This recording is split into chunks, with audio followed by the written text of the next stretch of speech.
Welcome to the Cabot Test Fence, where we put our stain up against everything nature can dish out to ensure it performs where it matters most, at your home.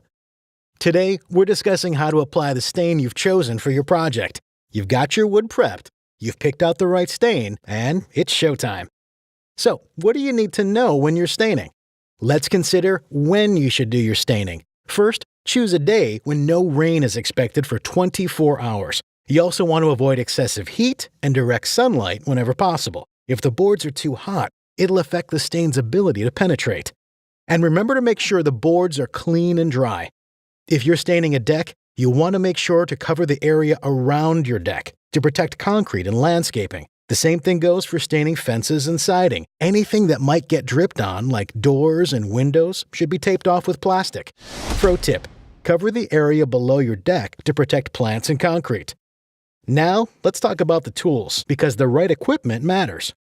Brushes made for staining are great because they hold the stain better than paint brushes and apply a smoother coat than rollers.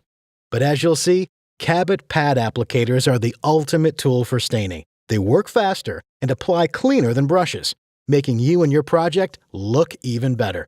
Trim tools can be used to reach unstained areas between boards and eliminate drips. When you get down to business, here are a few big things to remember.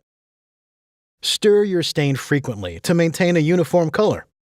It's important to keep the proper amount of stain on your applicator so it doesn't run and drip where you don't want. Start by giving the open end grain of the boards a heavy coat. Then work 1 to 2 boards at a time from one end to the other in smooth strokes. Finish those boards with a heavy coat on the open grain at the opposite end of the board you started. You want to make sure you keep the stain from drying out mid-application, so keep the area you're working on moist to avoid lap marks. And because stain penetrates wood, you only need to apply 1 to 2 even coats as directed on the label. Once you're finished, wait 24 to 48 hours before you move your furniture back onto decks and other surfaces. Just like all home improvement projects, you want to be mindful of the safety instructions on the products and tools. Always apply common sense liberally, wear clothes you don't mind ruining, and protect your skin and eyes.